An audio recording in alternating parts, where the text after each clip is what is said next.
आज की क्लास में हम लोग चर्चा करेंगे केमिस्ट्री का एक और टेस्ट सीरीज, और ये सीरीज नंबर 10 है। इसके पहले हम लोग 9 सीरीज पढ़ चुके हैं, ठीक है। तो चलिए इस सीरीज को स्टार्ट करते हैं। और आप लोग अगर सारे सीरीज का क्वेश्चन देख लिए होंगे तो आपको एक पैटर्न समझ में आ गया होगा कि किस किस चैप्टर से क्वेश्चन ज्यादा पूछे जा रहे हैं, ठीक है। तो इस सीरीज करने का एक ही फायदा होता है कि आपको समझ में ये जरूर आ जाते हैं कि आपके एग्जाम में किस प्रकार से क्वेश्चन आएंगे, ठीक है। तो चलिए क्लास को स्टार्ट करते हैं, ठीक है। और आने वाले मंडे से हम लोग फिजिक्स का लाइव क्लास रात 9 बजे से स्टार्ट करेंगे हम लोग। तो चलिए ये रहा इन्फॉर्मेशन आपका, और चलिए आप क्लास स्टार्ट करते हैं जी। इसी मंडे से अब क्या अगले मंडे में अगले मंडे से आप लोग एग्जाम देने लगे। अगला क्वेश्चन है जी, अगला क्वेश्चन नहीं, पहला क्वेश्चन है कि कठोर जल में क्या घुला होता है। अच्छा बताइए, पहले ऑप्शन हम लोग बाद में पढ़ेंगे। क्या ये क्वेश्चन किसी सेट में मिला था? परसों के सेट में था शायद, ये था या कल का सेट में होगा, और एक ही में नहीं 2-3 में था, ठीक है। तो आपको ये फायदा तो जरूर दिखाई दे रहे होंगे कि एक ही प्रकार से क्वेश्चन आते हैं एग्जाम में। कठोर जल में क्या घुला होता है? मैग्नीशियम, सोडियम, आयरन की कॉपर। तो याद रखिएगा कठोर जल की अगर बात करें, अच्छा देखिए जल की कठोरता 2 प्रकार से होती है। जल की कठोरता कितने प्रकार का होता है जी? जल की कठोरता 2 प्रकार से होता है। एक होता है अस्थाई कठोरता, अस्थाई कठोरता, और एक होता है अस्थाई कठोरता। अस्थाई कठोरता 2 प्रकार का, एक होता है परमानेंट हार्डनेस ऑफ वाटर, और एक होता है टेम्पररी हार्डनेस ऑफ वाटर। देखिए अस्थाई कठोरता जो है ना, अस्थाई कठोरता कैल्शियम और मैग्नीशियम के कार्बोनेट तथा सल्फेट के घुले होने के कारण से होता है। किसके कारण से होता है जी? कैल्शियम या मैग्नीशियम के कार्बोनेट या सल्फेट के घुले होने के कारण से होता है। और अस्थाई कठोरता जो होता है कैल्शियम और मैग्नीशियम के बाइकार्बोनेट या बाइसल्फेट घुले होने के कारण से होता है। सल्फेट घुले होने के कारण से होता है। तो बताइए, तो कह रहा है कठोरता जल में क्या घुला रहता है। अच्छा ये बताइए, क्या कठोरता का प्रकार कह रहा है? नहीं कह रहा, आपसे ये नहीं पूछ रहे, बस पूछ रहे कठोरता। बताओ तो दोनों कठोरता में कैल्शियम और मैग्नीशियम है कि नहीं है? एक में है कि कार्बोनेट और सल्फेट होना चाहिए, और दूसरे में क्या है? बाइकार्बोनेट। अच्छा बाइकार्बोनेट क्या होता है? कार्बोनेट होता है CO3, तो बाई क्या हो जाएगा? HCO3, H लग जाता है। सल्फेट का भी वही खेला है, ठीक है। तो याद रखिएगा इसका आंसर क्या होगा? मैग्नीशियम, ठीक है। अगर आपसे पूछा जाता है कि अस्थाई कठोरता कैसे होता है, तो कैल्शियम और मैग्नीशियम के कार्बोनेट या सल्फेट के घुले होने के कारण से होता है। और अस्थाई किसके कारण से होता है? कैल्शियम और मैग्नीशियम के बाइकार्बोनेट या बाइसल्फेट उपस्थित होने के कारण से होता है, ठीक। और कल हम लोग आप लोग एक विचित्र मास्टर का वीडियो हम लोग दिखा रहे थे। देखिए ऑनलाइन तो हम लोग पढ़ा रहे हैं, बाकी सब लोग पढ़ा रहे हैं, हम लोग नए हैं। हम लोग मतलब कि हम नए हैं, बाकी लोग तो बहुत पुराने से पढ़ा रहे हैं। लेकिन उन सभी में भिन्नता एक ये है ना कि पढ़ाना, देखिए आपको जो मटेरियल दे रहा है ना, जैसे आपको हम यहाँ पे दिए तो आपको पूरा यहाँ का जो आपका हार्डनेस है ना, पूरा उसका इतिहास का पूरा यहाँ पे प्रकार आपको दिखा दिए। लेकिन अगर बाकी किसी का हमको लगता है क्लास रहता है ना, तो आपको आकर के इसी में पूरा एकदम जय हिंद जय भारत करके चला जाता है। और 10 क्वेश्चन में जो होता है आपको 2 घंटा लग जाता है। कि कितना देर का वीडियो था जी? 20 क्वेश्चन था और लगभग 1.25 घंटा का वीडियो था। तो बताइए अगर एग्जाम के समय में और कोई चश्मा पहन कर आता, नाम उसका क्या था, तो बताइए आप अगर 10 क्वेश्चन 20 क्वेश्चन पढ़ा रहे हैं और आप 1 घंटा 1.5 घंटा ले रहे हैं, तो बताइए आप विद्यार्थियों के साथ न्याय कहाँ कर रहे हैं? आप तो विद्यार्थियों को भरमा रहे हैं।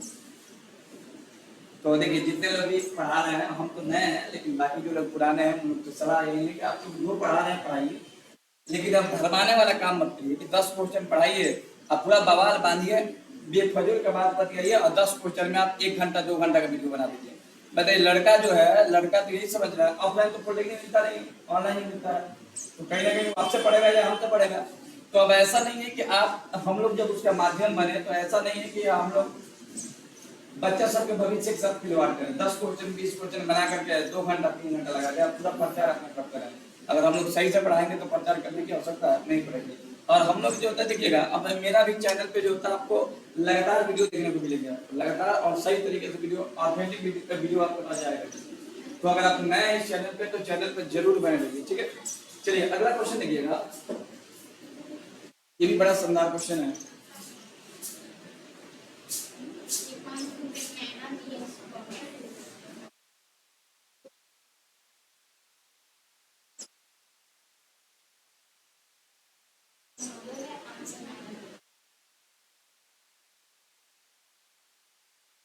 ठीक है, ठीक है, कल हम इसका ऐसे करते हैं।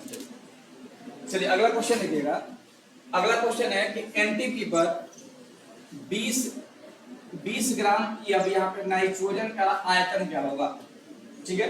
कह रहा है कि एक एलिमेंट है, ठीक है, एक एलिमेंट है।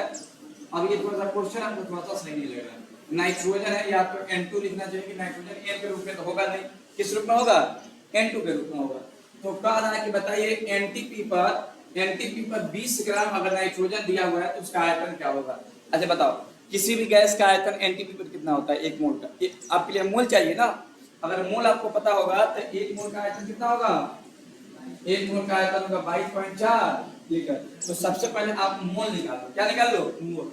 तो मोल कैसे निकालोगे, गिवन मास बटा मोलर मास, क्या है, अब मोलर मास कितना होता है जी, एक नाइट्रोजन का होता है 14, तो 2 का कितना हो जाएगा 28, हो गया जी, मोल निकल गया। अब आपको आयतन निकालना है, तो आयतन कितना होगा 20 बटा 28 गुणे 22.4। हल करके बताओ तो कितना आ रहा, हल करके बताइए कितना आ रहा,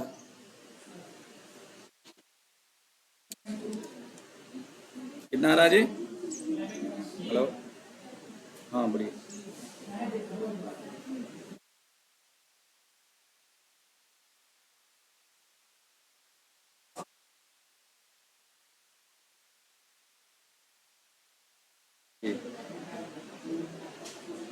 ठीक है फिर, ठीक ठीक, हाँ तो क्या होगा ये बताइए बाबू, 11.2 होगा, यानी क्वेश्चन सही था, बस नाइट्रोजन का जगह पे क्या रहा, N2 N की जगह पे क्या होना चाहिए, N2 होना चाहिए। अब जब इसको हल करिएगा तो कितना आएगा, 11.2 लीटर आएगा, यानी इसको हल करने पे लगभग आधा मोल आएगा, ये ना आएगा जी, बहुत सुंदर, ठीक है। अगला क्वेश्चन देखिए, हाँ जी अगला क्वेश्चन, अगला क्वेश्चन है कि आवर्त सारणी में सभी निष्क्रिय गैस कहाँ है। कह रहा है कि आवर्त सारणी में सभी निष्क्रिय गैस कहाँ होता है, बाईं ओर होता है कि दाईं ओर होता है कि ऊपर होता है कि नीचे होता है। आप लोग पढ़े पीरियोडिक टेबल, पीरियोडिक टेबल ऐसे होता है जी, यहाँ पे ग्रुप 1 से लेकर के और कितना एलिमेंट होता है जी, ग्रुप 18 तक होता है, कितना तक होता है जी, 18 तक होता है। और आप जानते हैं ना कि ग्रुप 18 में किसको रखा गया है, हीलियम, नियॉन, आर्गन, जेनन और ये रेडन, ठीक है। यानी कि ये कौन सा समूह है जी, निष्क्रिय समूह है। अच्छा बताओ, अगर ऐसा कोई फिगर दिखाई दे रहा है तो कौन स्थान है, बाईं ओर, ठीक है, हर कौन है, दाईं ओर है। तो बताओ निष्क्रिय गैस कहाँ है, बाईं की दाईं, लेफ्ट की राइट, राइट होगा जी, ठीक है। तो इसका आंसर हो जाएगा राइट, दाहिने, ठीक है।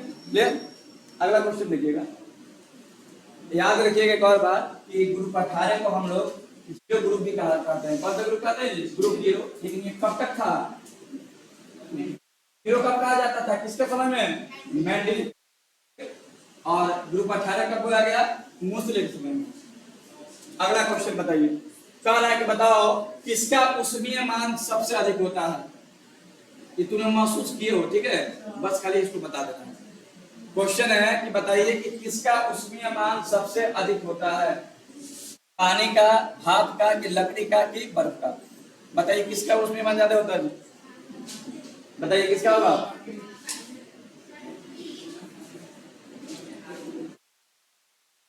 तीनों आप लोग राय करके दीजिए कि आंसर होगा क्या होगा जी, भाप का होता है। क्यों, देखिएगा आप लोग देखिएगा, अगर आपको पानी से हाथ जलता है ना तो बहुत जो होता है आपको जलन होगा, अगर गर्म जल से आपको हाथ जले और भाप से जले ना तो सबसे जलन जल किसका होगा, जबकि इसका लेटेंट हीट बहुत ज्यादा होता है उस गुप्त उत्पन्न।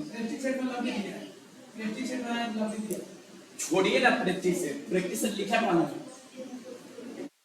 प्रैक्टिस से कैसे ही लिखा रहता है, उससे कोई मतलब नहीं। चलिए अगला ये, निम्न में से कौन सा एक ही आवर्त का तत्व है? बताना है कि कौन सा तत्व जो होता है एक ही आवर्त का है। आवर्त पूछा है, ग्रुप नहीं पूछा, ध्यान रखिएगा। कैल्शियम और क्लोरीन, सोडियम और क्लोरीन, क्लोरीन और ब्रोमीन और नाइट्रोजन और क्लोरीन। बताओ कौन सा होगा? एक बार बस बता देते हैं तो समझिएगा। जब आपको समझ में ना आए ना कि देखो पीरियड याद करना बड़ा कठिन होता है, ग्रुप याद करना बड़ा आसान है, पीरियड याद करना कठिन है। तो उसके लिए क्या करिएगा ना, आप इलेक्ट्रॉनिक कॉन्फ़िगरेशन लिखिएगा। क्या लिखिएगा? इसका सेल सेम आएगा ना, तो एक ही आवर्त में होता है। तो लिख लो कैल्शियम का, लिखो कैल्शियम कितना होता है 20। तो इलेक्ट्रॉनिक कॉन्फ़िगरेशन क्या होगा 1s2 2p, ऐसा होगा, वही आंसर होगा। ठीक है 1s2 2s2 2p 6 1s2 2s2 2p 6 3s 2 कितना हो गया 20 हो गया जी। 1s2 2s2 2p 6 3s2 3p 6 हो गया जी। 12 2 16 2 18 2 20। तो बताओ तो कौन पीरियड में जा रहा है? पीरियड 3 में जा रहा। पीरियड कितना आ रहा है इसका 3 आ रहा। आप क्लोरीन का लिखिए। अरे क्लोरीन इस यही में नहीं आएगा, जब कम हो जाएगा। क्या होगा इलेक्ट्रॉनिक कॉन्फ़िगरेशन बताओ तो 1s2 2s 2p 6 3s कितना होगा 3s 5 होगा ना, सॉरी 3s2 और 3p 5। देख लो अंत में कितना आ रहा है, देखो पहले जोड़ लो 17 आ रहा है, 5 2 7 7 6 13 13 2 15 2 17। बताओ अंतिम इलेक्ट्रॉन कौन सेल में जा रहा है? 3 में जा रहा है। इसका पीरियड भी क्या होगा? तो कह रहा है बताओ कौन सा एलिमेंट एक ही पीरियड का होगा? तो बताओ कौन होगा? कैल्शियम और क्लोरीन। बाकी कोई नहीं होगा, तो बाकी कोई पे ध्यान देना भी बेकार है। ठीक है, आंसर हो जाएगा इसका। अगला क्वेश्चन लिखिएगा, कह रहा है कि 3d10 और 4s1 कौन सा समूह में जाएगा? बड़ा शानदार क्वेश्चन है। पीरियोडिक टेबल आपको हम शायद अभी क्लास नहीं लेकर पीरियोडिक टेबल लेते हैं, इसका बहुत जल्द क्लास ये जरूरी है जी। पीरियोडिक टेबल देखो जी, एक इलेक्ट्रॉनिक कॉन्फ़िगरेशन दिया है 3d10 और 4s1। कह रहा है कौन समूह का है? बताओ कौन समूह का है? एस समूह का है कि डी समूह का है कि पी समूह का है कि एफ समूह का है? तो देखो अंतिम इलेक्ट्रॉन जिस अर्थी में जाएगा, ऑर्बिटल में जाएगा, वह उसी समूह का हो जाता है। तो बताओ कहाँ जा रहा है ये? कहाँ जा रहा है? अच्छा ये बड़ा मिसलेनियस है। देखिए बड़ा शानदार, देखिए घुमा के कितना पूछा है। ये देखो ये तो पीरियड इसका 4 आ रहा है, लेकिन जा किसमें रहा? एस में जा रहा है। ठीक है, लेकिन बताओ इसमें से आप अगर आप ऑर्बिटल पढ़े होंगे एसपीडीएफ, तो सबसे बड़ा कौन है? पहले एस तब पी तब डी तब एफ। तो बताओ डी जा रहा है इसमें?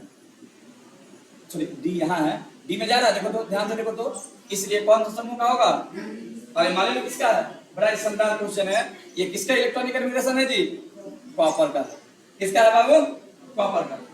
कॉपर का इलेक्ट्रॉनिक कॉन्फ़िगरेशन है ये। ठीक है, कॉपर का कितना होता है 29 होता है। देखो electronic configuration, argon 18, argon 4s1 3d। देख लो 29 आ रहा है कि नहीं आ रहा? आ रहा है।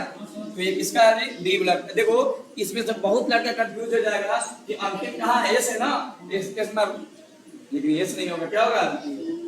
अगला क्वेश्चन, साबुन पढ़ो। साबुन कह रहा है कि साबुन होता है उच्च वसा अम्लों के एस्टर के उच्च अम्लों का ग्लिसराइड के उच्च अम्लों का इतना कि फलाना का फलाना। बताओ क्या होगा?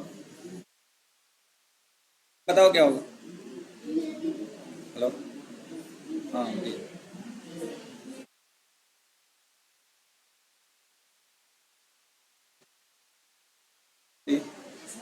जी ठीक है, जान दीजिए। हाँ तो देखो जी,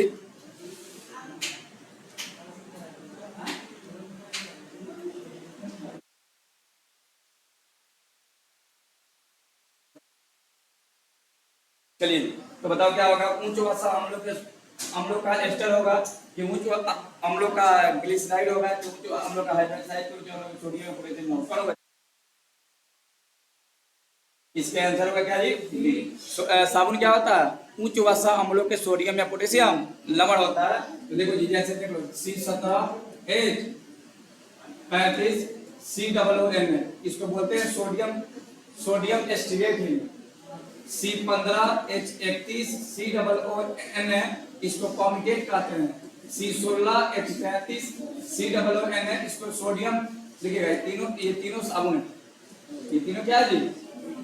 ये सोडियम एस्टिरेट, सोडियम कॉर्बिटेट और सोडियम ओलिएट, ठीक है। सुनिए, ये तीनों साबुन है। जितना भी आप साबुन खरीदिएगा ना, उन सब साबुन में ही होगा। हम लोग जो ये लक्स है, ये लाइव है, ये पेप्स है, ये वो साबुन का ब्रांड है, ठीक है ना। और ये क्या है, कोई भी साबुन खरीदेगा उसमें दिखाई यही देगा। क्लियर? तो उच्च वर्षा अम्लों के सोडियम और पोटेशियम क्या होता है? लवण होता है। अगला क्वेश्चन देखिएगा, कह रहा है कि H2SO4, कह रहा है कि H2SO4 है, ठीक है। H2SO4 के 0 पॉइंट कितना जलीय विलयन का पीएच मान कितना होगा? कितना होगा? आपको जवाब देना है जी, 0.005 है। 0.005 है। किसका है जी? H2SO4 का। H2SO4, अच्छा 5 नहीं दी गया, ठीक है। तो अच्छा बताओ, H2SO4 को जब हम आयनीकृत करेंगे तो क्या मिलेगा? तो ध्यान दीजिएगा, बड़ा ही शानदार क्वेश्चन है। इसको जब हम लोग तोड़ेंगे ना तो 2H मिलेगा और क्या मिलेगा? SO4-2 SO4। अच्छा बताओ, इसकी सांद्रता कितना दिया है? 2 हाइड्रोजन का सांद्रता कितना? 0.005। तो बताओ एक का कितना होगा? देखो जी, इसकी टोटल का सांद्रता दिया है, टोटल का सांद्रता दिया है, तो इसका निकालना है, 2 का निकालना है। तो 0.005 गुणा क्या हो जाएगा? 2 गुणे 2, तो कितना हो जाएगा जी? गुणा करेंगे तो कितना हो जाएगा? 0.01 हो जाएगा। होगा कि नहीं होगा? हो जाएगा। अच्छा बताओ, इसको हम 10 के पावर माइनस 2 लिख दें? बोलो, लिख दे 10 के पावर माइनस 2। तो अब आपको पीएच निकालना है। क्या निकालना है? तो माइनस लॉग 10 के पावर माइनस 2 ये में लगता है,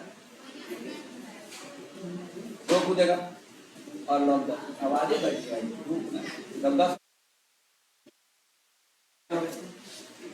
क्लियर? समझ में आया कि नहीं है? एक बार फिर से समझिएगा।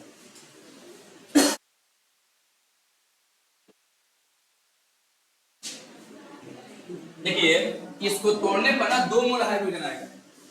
विलयन का मोलारिटी इतना दिया है, तब 2 से गुना करेंगे तब टोटल का अति निकल जाएगा कंसंट्रेशन, ठीक है। और उसके बाद पीएच निकल। अगला question,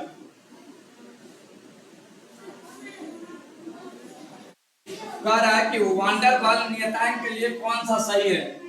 litre cube, ml/t-2, ml- इतना और इतना। बताइए वांडर वाल नियतांक के लिए कौन सा सही है? क्या होगा? 1 मिनट आ गया जी।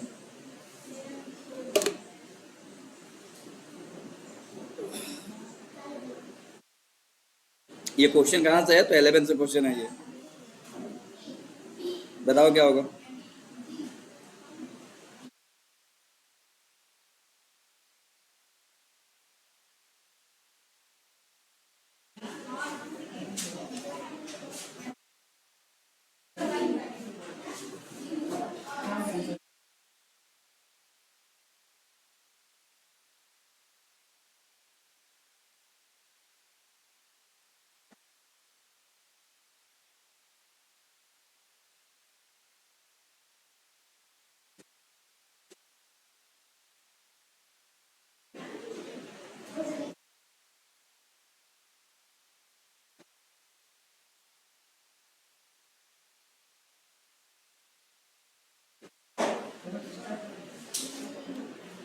देखिए क्वेश्चन है कि वांडर वाल नियतांक के लिए ए कौन सा कथन है? देखिए वांडर वाल में ना ए और बी जो होता है उसमें पठन आता है। ए और बी, ए का यूनिट अलग होता है, बी का यूनिट अलग होता है, ठीक है। अगर ए पूछता तो अलग, इसमें तो कोई नहीं दिया है, लेकिन अगर बी पूछता था तो इसका हो जाता है मोल प्रति लीटर। क्या हो जाता? अब मोल प्रति लीटर नहीं दिया तो हम लीटर यहाँ पर टिक करते, ठीक। अगला क्वेश्चन देखिएगा, विरंजक चूर्ण है। विरंजक चूर्ण क्या है आपको बताना है। विरंजक चूर्ण है CaClO कि CaOCl इतना कि ये बताओ क्या होगा विरंजक चूर्ण CaOCl2। इसका आंसर क्या हो जाएगा जी? C हो जाएगा। अगला क्वेश्चन देखिएगा, निम्न में से कौन समव्ययी है? आपको बताना है कि आइसोमर का आइसोमर बताना है कौन है। बेंजीन और मेथिल बेंजीन, इथेनॉल और डाइमेथिल ईथर की इथेनॉल और प्रोपेन की इतना आपको बताना है आइसोमर। देखिएगा आइसोमर होने के लिए ना, देखिए आइसोमर का डिफिनेशन क्या होता है कि वैसा यौगिक जिसका अणुसूत्र सेम हो, अणुसूत्र सेम हो, संरचना अलग हो, स्ट्रक्चर अलग हो, उसी को हम लोग आइसोमर कहते हैं। तो अणुसूत्र सेम होना चाहिए ना। तो हाई ये बेंजीन, हाई ये मेथिल बेंजीन, क्या ये सेम है? नहीं है, ये गलत हो गया। इथेनॉल और डाइमिथाइल ईथर ई मिल रहा है। इथेनॉल का फॉर्मूला क्या होता है? देखो C2H5OH होता है। आईसी को हम चाहे सजाने के लिए ना, तो इसको एक और तरीका से भी सजा सकते हैं। जैसे आप देख रहे हो, इसको सजाया गया C2H5OH, इसको हम ऐसे भी लिख सकते हैं CH3OCH3। इसका नाम हो जाएगा दू का मिथाइल का डाई मिथाइल, क्या हो जाएगा? डाई मिथाइल, ओ है तो इधर ईथर, ठीक है। इसका आंसर क्या हो जाएगा जी? इथेनॉल और डाई मिथाइल ईथर, ये दोनों जो होता है एक दूसरे के आइसोमर होते हैं। अगला क्वेश्चन है कि किसी परमाणु के स्वयं उससे ही बंध बना करके श्रृंखला बना लेने के गुण को क्या कहते हैं? ये बड़ा अच्छे तरीके से हम लोग पढ़े हैं, ये क्लास 10th में पढ़े हैं। कह रहा है कि किसी परमाणु के स्वयं अपने ही साथ बंधन लेना है, मतलब स्वयं के साथ बंधन बनाने की प्रक्रिया को क्या कहते हैं? केटिनेशन कहते हैं। बहुत अच्छा जी, क्या कहते हैं जी? केटिनेशन कहते हैं। हिंदी में उसको क्या कहते हैं? श्रृंखलन, श्रृंखलन कहा जाता है। तो कह कि इसको क्या कहेंगे? इसको क्या कहेंगे जी? कलेक्शन गलती से लिख दिया है, हिंदी में उसके रूपांतरण गलती हो गया, इंग्लिश में क्या लिखेंगे? बाकी सब ये क्या होगा? क्लियर? ये कलेक्शन नहीं है, ये क्या है? केटिनेशन है, वो लिखा गलती क्या है। अच्छा बताओ, सबसे ज्यादा केटिनेशन का गुण किन दो तत्व कार्बन में पाया जाता है? और इसीलिए तो दो क्वेश्चन। इसके जस्ट बाद पाया जाता है सल्फर में, कितना पाया जाता है? उसके बाद फास्फोरस में, तब सिलिकॉन में हल्का, सबसे ज्यादा इसमें। और ये अगला क्वेश्चन देखो, अगला क्वेश्चन है कि निम्न में से कौन सा नीले लिक्वस को लाल कर देगा? नीला को लाल वही करेगा जो अम्ल होगा। नीला को लाल वही करेगा जो क्या होगा? बताओ कौन होगा?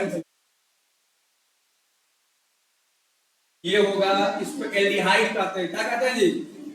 एल्डिहाइड, यानी फॉर्मल्डिहाइड है ये। क्या है जी? एल्डिहाइड समूह है, इसका नाम होगा फॉर्मल्डिहाइड, फॉर्मल्डिहाइड। दूसरा देखो, ये है मिथेनॉल। क्या है जी? मिथेनॉल। अच्छा तुम लोग आंसर बता दो, जब तुम लोग इशारा दे देंगे तब बताइए देंगे क्या होगा। तीसरा है मिथेनोइक एसिड, मिथेनोइक। जब एसिड लग गया तो हम आगे विचार नहीं करेंगे, ठीक है ना, आगे स्टेप दिया हुआ है। तो ये है मिथेनोइक एसिड। तो बताओ क्या होगा आंसर? आंसर क्या होगा जी? अगला क्वेश्चन कि प्राकृतिक रबड़ के एकलक में से निम्न संख्या में कार्बन परमाणु होते हैं। बताओ, कह रहा है कि प्राकृतिक रबड़ के एकलक में से निम्न में से कितने परमाणु होते हैं? 3, 4, 6 और 5। अब देखो प्राकृतिक रबड़, अभी 2 में पढ़ा करके आए हैं। प्राकृतिक रबड़ क्या होता है? प्राकृतिक रबड़ का मोनोमर होता है आइसोप्रीन। क्या होता है जी? आइसोप्रीन। क्या कहते हैं? आइसोप्रीन। फार्मूला इसका क्या होता है? CH2 double bond CH3 CH2 CH double bond CH2, यही होता है आइसोप्रीन का फार्मूला। तो कह रहा है कि बताओ प्राकृतिक रबड़ के एकलक में निम्न में से कार्बन की संख्या कितनी होती है? 5 को होती है। कितनी होती है? ये तो ब्रांच होता है आधे, मुख्य चयन में 4 होता है। टोटल कितना होता है? टोटल 5 होता है, ठीक है। इसका नाम क्या होगा? इसका नाम होगा 2 मिथाइल। क्या होगा? ये 2 मिथाइल ब्यूटा 1,3। अभी इसको 12 को बड़ा करा रहा है। 2 मिथाइल ब्यूटा 1,3 डाई, ठीक है। तो आंसर क्या होगा जी? कह रहा है कि नियोप्रीन, आगे एक नियोप्रीन था, एक आइसोप्रीन था, ठीक है। जावना में प्रीन लग जाएगा, वो क्या है? रबड़ है। याद रखिएगा, जिसमें प्रीन लग जाएगा क्या हो जाएगा? रबड़। कह रहा है कि नियोप्रीन को यह भी कहा जाता है, देखिए अभी हाल ही में पॉलीमर पढ़ा रहे हैं 12th क्लास में, तो अभी जस्ट पढ़ा कर रहे हैं प्राकृतिक बहुलक और संश्लेषित बहुलक पढ़ा कर रहे हैं, ठीक है। संश्लेषित बहुलक भी पढ़ा है और संश्लेषित रबड़ भी पढ़ा कर रहे हैं, ठीक है। तो कह रहा है कि नियोप्रीन क्या है? संश्लेषित रबड़ की, नायलॉन की, सेल्यूलोज की, थायोपार। क्या होगा? तुमने पढ़ा भी नहीं हो। इसका आंसर क्या होगा? संश्लेषित। संश्लेषित रबड़ मुख्य रूप से 3 है, याद रखिएगा। नियोप्रीन, ब्यूना एन, और इसको बुना भी पढ़ सकते हैं, बुना एस। ये तीनों का तीनों क्या है? संश्लेषित जो है, संश्लेषित पॉलीमर है। बोले कोई दिक्कत? संश्लेषित पॉलीमर में रबड़ है, ये क्या है? रबड़। और प्राकृतिक रबड़ कौन है? आइसोप्रीन। याद रहेगा, आइसोप्रीन प्राकृतिक रबड़ है, और नियोप्रीन कौन सा रबड़ है जी? अभी 10 वाली लोग का दिक्कत हो जाएगा, 12th में ही पढ़ना। अगला क्वेश्चन है कि निम्न में से कौन सा उदासीन ऑक्साइड नहीं है? आपको बताना है कि निम्न में से कौन सा एक उदासीन ऑक्साइड नहीं है। उदासीन ऑक्साइड कौन होता है? कार्बन मोनोऑक्साइड, जल और NO। कह रहा है कि NO को दे दिया है, CO ई का दिया है, ऑप्शन भी गलत है। इसके अलावा कुछ देखो, चाहे धातु का ऑक्साइड दे चाहे अधातु का ऑक्साइड दे, दोनों का दोनों जो होता है धातु का ऑक्साइड होगा। सुनिए, धातु का ऑक्साइड होगा, धातु का ऑक्साइड तो कैसा होगा? अम्लीय। कैसा होगा जी? अम्लीय। अम्लीय ना यार, क्षारीय। अरे ध्यान है कि मार्केट जाना। और अधातु में क्या होगा? इसीलिए हम लोग क्लास चलाएंगे 9 बजे रात में, आप लोग यहाँ रहिएगा ना, हमारे पास कोई काम रहेगा, पूरा का पूरा ध्यान किसमें रहेगा? आपके स्टडी में। और उम्मीद मानिएगा, देखिए हम बड़ा गलती कर रहे हैं विद्यार्थियों के साथ भी और अपने साथ ज्यादा कर रहे हैं। हमको देखिए ये शुरुआत हम बहुत पहले से किए हुए हैं, देख रहे हैं उसका नाम लिखा है पॉलिटेक्निक का है, ये चल चुका है 1 साल नहीं 3-4 महीने चला हुआ है, कंटिन्यू क्यों नहीं रह पाया। लेकिन अब इसका नाम बदल के हो गया है क्या जी? सिवान एकेडमी, और हम लोग कोचिंग के नाम से ही इसको चलाएंगे और अब हमेशा चलता रहेगा। बहुत लॉस हो रहा है भाई। ये कहावत है कि भाई काम करना है तो स्मार्ट क्या बोलते हैं उसको, स्मार्टनेस तरीका से करिए भाई, गधा करने पड़ेगा तो कुछ होने वाला नहीं। तो बताओ क्या होगा? निम्न में से कौन सा उदासीन ऑक्साइड नहीं है? तो ऑप्शन नहीं है तो कोई होगा नहीं है। उदासीन नहीं है तो ले लेंगे, आइए क्या लेते बताओ? MgO, ठीक है। क्वेश्चन एक बताओ, निम्नलिखित में से किस, ये भी ये देखिए क्वेश्चन, देखिए डिस्प्लेसमेंट रिएक्शन का ये बारह निम्नलिखित में कौन सी प्रतिक्रिया नहीं होगी? कौन नहीं होगी? डिस्प्लेसमेंट में नहीं होता। क्या होगा? कम क्रियाशील को अधिक क्रियाशील से विस्थापित कर रहा होगा, ठीक है, वही नहीं होगा। देखो आज कॉपर बाहर निकला, ये होगा। इसमें मैग्नीशियम बाहर निकल गया, कैल्शियम जुट गया है, ये नहीं होगा। बाकी सब होगा, बाकी सब। अरे उल्टा देखो, अरे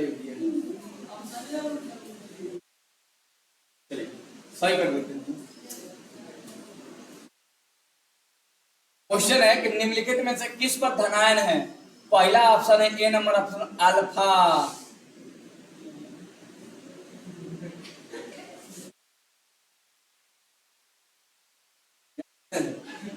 देखिए कौन धनायन है, तो याद रखिएगा अल्फा पार्टिकल धनायन होता है। कौन सा पार्टिकल जी? अपनी इसमें सॉफ्टवेयर पे भी थोड़ा सा काम कराना है, ये भी करा ही लेते हैं कल। Alpha particle clear, alpha particle धनायन होता है। बीटा पार्टिकल होगा तो क्या होगा? अल्फा बीटा गामा लिखना होना चाहिए, ठीक है ना। अल्फा बीटा गामा और एक्सरे। तो देखो अल्फा पार्टिकल धनावेशित, देखो ए नंबर ऑप्शन में अल्फा, बी नंबर ऑप्शन में बीटा, सी नंबर ऑप्शन में एक्सरे और 4 नंबर ऑप्शन में वाई रे। वाई तो याद रखिएगा भाई, हमें कोनो आवेश नहीं होता, याद कर सीधे हो जाता है। आवेशहीन है ये, क्या जी? आवेश, ये धनावेशित है, धनावेशित। ये क्या है? ऋणावेशित। ऋणा और इसमें भी कोई ऑब्वियस नहीं होगा, ये वाला। ठीक है, क्या क्या होगा? Alpha particle. अगला क्वेश्चन है, ये आपको सही दिखाई दे रहा है। अगला क्वेश्चन है कि बताइए, यदि ऋणायन कोई है एक्स है, मैग्नीशियम के साथ अभिक्रिया करके एक्स Mg3x3 बना रहा है, क्या बना रहा है जी? अच्छा, ऋणायन क्या बताइए तो? ऋणायन है एक्स और मैग्नीशियम का लवण कौन है? मैग्नीशियम लवण। तो मैग्नीशियम लवण कौन है जी? Mg3x2। Mg3x2 है, तो कह रहा है कि बताइए एल्युमिनियम लवण कौन होगा? एल्युमिनियम लवण। अच्छा बताओ, धातु ने बदल एल्युमिनियम लवण तो ये दादा। तो बस इसका तुमको ना वैलेंसी निकाल लेना है। क्या निकाल लेना है? वैलेंसी। अच्छा बताइए, ये मैग्नीशियम लवण बना होगा तो मैग्नीशियम धातु हुआ होगा और एक माने धातु हुआ होगा और ये क्या होगा? आधार। अच्छा बताओ, इसमें 3 लगा है यानी कि इसकी वैलेंसी कितनी होगी? 3। और इसमें 2 लगा है, इसकी वैलेंसी कितनी होगी? 2। कभी तो गुणा हो कैसे आ रहा है? हुआ कि नहीं हुआ? ये कैसे बना है? Mg3x यानी बताओ x का वैलेंसी कितना? x का वैलेंसी कितना? 1 थी, है ना? अब लिखेंगे नाउ। अब आपको क्या बनाना है? एल्युमिनियम से क्लोराइड बनाना है। एल्युमिनियम हो गया x और उसका क्लोराइड क्या हो गया? x विनायन। तो बताओ यहाँ पे एल्युमिनियम का कितना होता है? +3 और यहाँ पे x का कितना होगा? -3। ये खत्म हो जाएगा तो क्या होगा? Lx होगा। क्या होगा जी? Lx होगा। बताइए कहीं है Lx? है ना? है क्या हो? बता थोड़ी है L क्या? हाँ, ये सब L है। अरे भाई टाइप करने वाले हमारे टेक्निकल टीम में खत्म।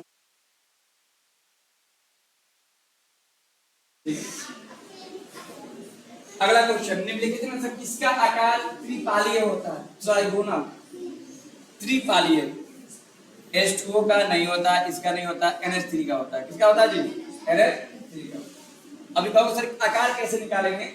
एग्जाम से पहले ना एक दिन आपको हाइब्रिडाइजेशन पढ़ा देंगे। क्या पढ़ा देंगे जी? हाइब्रिडाइजेशन। किसी भी कंपाउंड का हाइब्रिडाइजेशन तुम देख के बता दोगे। क्या कर दोगे जी? देख के बता दोगे। एग्जाम से जाने से 2 दिन पहले आपको बता देंगे। और याद रखिएगा, हाइब्रिडाइजेशन का क्वेश्चन 1 या 2 आएगा आपके एग्जाम में। ठीक है, तो ये अलग से आपको पढ़ाएंगे। कह रहा है कि धातु शोधन में, कह रहा है कि धातु शोधन में पॉलिंग विधि प्रयुक्त होती है यदि उपस्थित अशुद्धियां हो। कह रहा है कि पॉलिंग विधि का प्रयोग क्यों करते हैं? वाष्पशील के लिए कि अवाष्पशील के लिए कि ऑक्साइड के लिए कि SiO2 के लिए? SiO2 के लिए। 12th में पढ़ना रहता है पॉलिंग मेथड।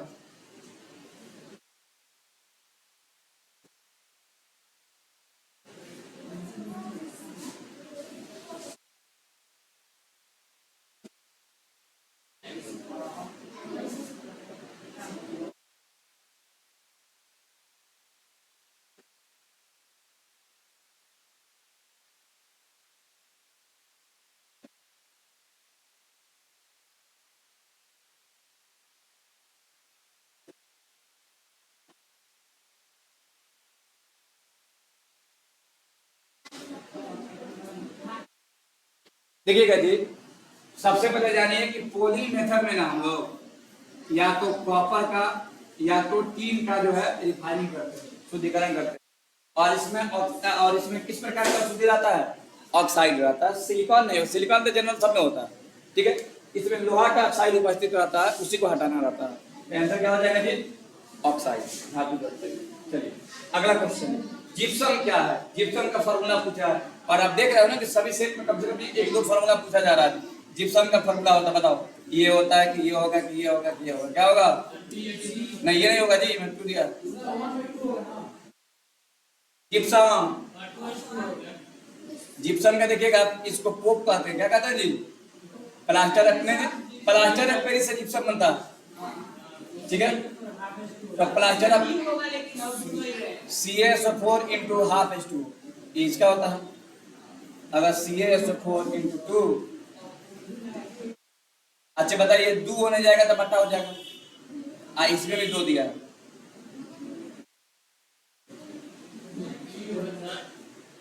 क्या देखिए, D चलिएगा तो इसको हटा दीजिए। अगला क्वेश्चन, अगला क्वेश्चन है कि सरपेक प्रोसेस करते समय अयस्क होता है, बताइए। श्वेत ऑक्साइड की लाल ऑक्साइड Na3 कितना, बताइए। कह रहा कि बताइए कि श्वेत सरपेक प्रोसेस का यूज कब करते हैं।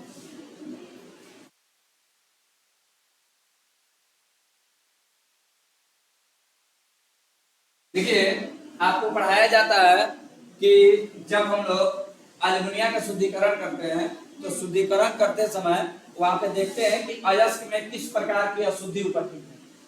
अशुद्धि के अनुसार ही हम लोग सरपेक प्रोसेस, बियर प्रोसेस का प्रयोग करते हैं। क्या प्रयोग करते हैं जी? बियर प्रोसेस का भी प्रयोग किया जाता है। एक और प्रोसेस होता है, तो पहले बताओ क्या होगा तो इसका प्रयोग करेंगे, कौन से अशुद्धि उपस्थित होगा तो।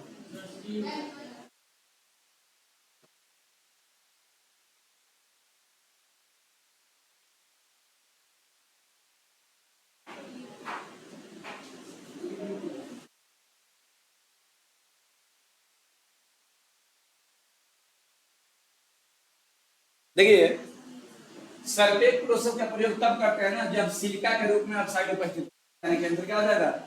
डी, माइका के रूप में होता है। माइका में सिलिकॉन पाया जाता है। अगला क्वेश्चन,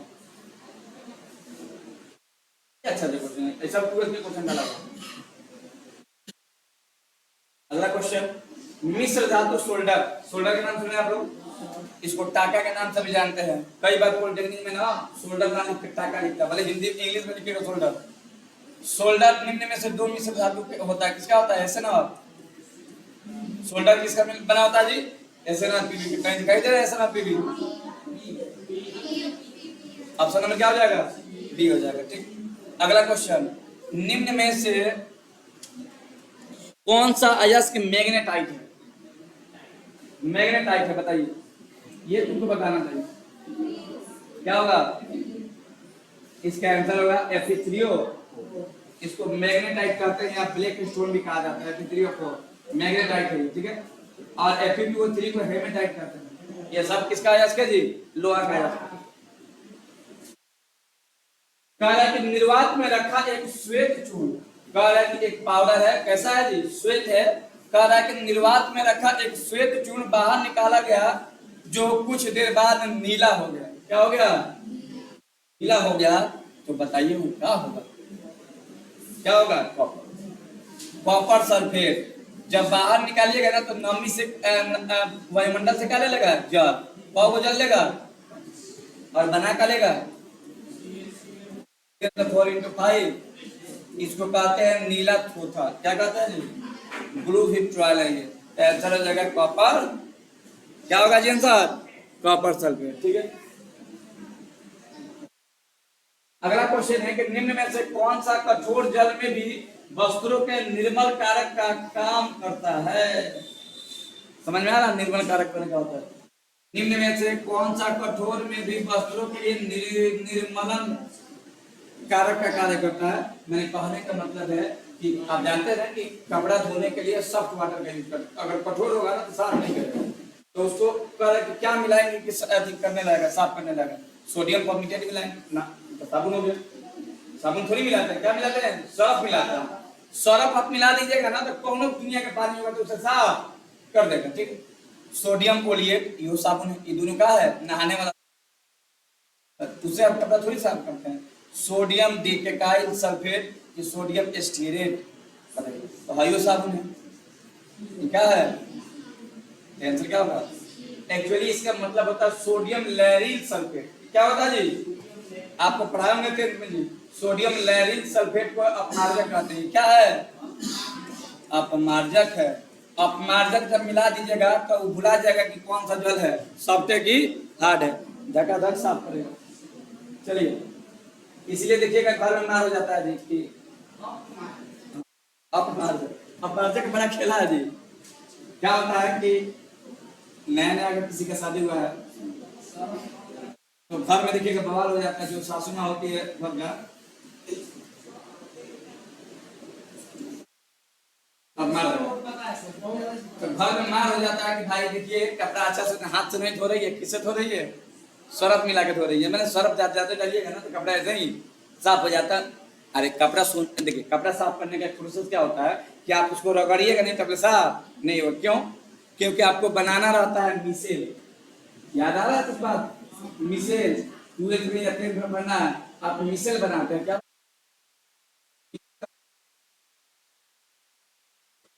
जितना अथी होता है अंदर कैसे बाहर आ जाएगा। तो ये मिसेल बनाता है जी। अब मिसेल बनेगा तो कपड़ा साफ हो जाएगा। तो सर्फ मिलाते हैं तो ये इसकी किसी भी चीज की आवश्यकता नहीं पड़ती, आसानी से हो जाता है। वॉशिंग मशीन में डालिए, क्या डाल दीजिए, अपने आप बना लेगा। और उसके बाद आपके सासू में आएगी तो शुरू कर देगी। ये सब सर्फ ज्ञान कर दी, तो आपके लिए है, लड़कों लोग के लिए नहीं है। लड़का लोग जहाँ कमाएगा उसे अकेले ही रहेगा। CH double bond CH HCl से क्रिया करके क्या बनेगा बताओ? क्या बनेगा? इथीन है क्या जी? इथीन। HCl से भी क्रिया करके क्या बनाएगा? तो देखो एगो हाइड्रोजन है ले लेगा, बाहर हो गया, आई जाके यहाँ पे जुड़ जाएगा, तो क्या बनाएगा? कह रहा है कि हाई बनाएगा कि ई बनाएगा कि ई बनाएगा कि ई बनाएगा, बताइए। तो बनेगा क्या? CH3, एगो हाइड्रोजन निकलेगा तो CH3 CH2 Cl बन जाएगा, बी बन जाएगा। अगला क्वेश्चन है कि निम्न में से किस पदार्थ में बहुलक श्रृंखला एक दूसरे का क्रॉस लिंकेज नहीं होती है? देखो ये अभी 12th के क्लास में मिला था बहुलक, क्योंकि बहुलक 12th में ही पढ़ना है और 12th में भी पढ़ा रहे थे। निम्न में से किस पदार्थ में बहुलक में श्रृंखलन एक दूसरे का क्रॉस लिंकेज नहीं होता है? क्रॉस लिंकेज इसमें होता है ना, मजबूत होता है, ठीक है। कह रहा है कि बेकेलाइट बिल्कुल होता है भाई, बेकेलाइट तो सबसे मजबूत पदार्थ है। इसको आग में भी रख दीजिएगा, जब आग में भी रख दीजिएगा ना तो जलता। पूछेगा कौन ऐसा बहुलक है जिसमें ताप का कोई प्रभाव, तो क्या बताइएगा? बेकेलाइट। कहाँ होता है जी? आपके घर में प्रेशर कुकर का जो हैंडल है वो है, ठीक है, बेकेलाइट है, काला कलर का होता है। पॉलीथीन, मेलामाइन, यूरिया, ये सब खतरनाक है, ठीक नहीं है। आंसर क्या होगा जी? याद रखिएगा पॉलीथीन में मोनोमर जो होते हैं ना लीनियर चेन में होते हैं, अब बाकी सब में क्या होता है? क्रॉस लीनियर होते हैं। क्या होता है जी? क्रॉस होता है। क्रॉस होगा तो ब्रांचिंग होगा, यानी तो बहुत बड़ी बात है, तुम ये इसको याद रखो। अच्छा आपसे पूछ दे कि पॉलीथीन का मोनोमर क्या होता है तो कहेगा इथीन। क्या होता है जी? पॉलीथीन से आप पॉली को हटा दीजिएगा, क्या बचेगा? इथीन। बहुत सुंदर। और ये आखिरी क्वेश्चन है इस क्लास का। कह रहा है कि किस यौगिक में संतरे का हो सकता है? कह रहा है बताइए कि में संतरा पाया जाता है।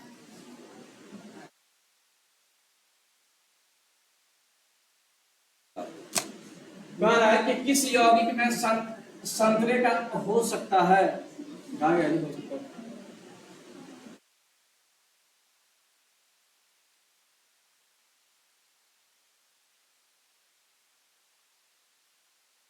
क्वेश्चन है कि बताइए कि किस यौगिक में संतरे का हो सकता है? ऑक्टाइल, ऑक्टानोइक अम्ल की ऑक्टाइल, ऑक्टेनोइक अम्ल की ऑक्टाइल, बताइए क्या होता है? संतरे में याद रखिएगा अम्ल पाया जाएगा। क्या पाया जाएगा? और कुछ नहीं आ रहा होगा तो मार दीजिएगा, ठीक है। मैंने कुछ शॉर्टकट का भी प्रयोग करना चाहिए जिंदगी में, बाकी हमको कोई मतलब नहीं है। अब ऐसा नहीं कि आप एस्टिक एसिड खोजिएगा, उसको नीमो में पाया जाता है। संतरा पूछा, क्या पूछा जी? संतरा में, और लिखवाई भी नहीं जाता जी संतरा। संतरा में याद देखिए कौन सा एसिड पाया जाता है जी? ऑक्टेनोइक अम्ल पाया जाता है। कौन सा एसिड पाया जाता है जी? ऑक्टेनोइक अम्ल। देखिए इस पूरे सेशन को हम लोग लगभग 44-45 मिनट में कंप्लीट कर लिए और क्वेश्चन कितना पढ़े हैं? 30 क्वेश्चन पढ़े हैं। कोई हवाबाजी नहीं है, हमको तो चश्मा वाला से बड़ा पढ़ाता 10 क्वेश्चन है 1.5 घंटा में पढ़ाता, ठीक है। हमको लगता नहीं है कि इतिहास का मास्टर है कि साइंस का मास्टर, ठीक। तो बहुत ज्यादा हम लोग एकदम तैयारी के साथ एकदम अपना चैनल पे आएंगे।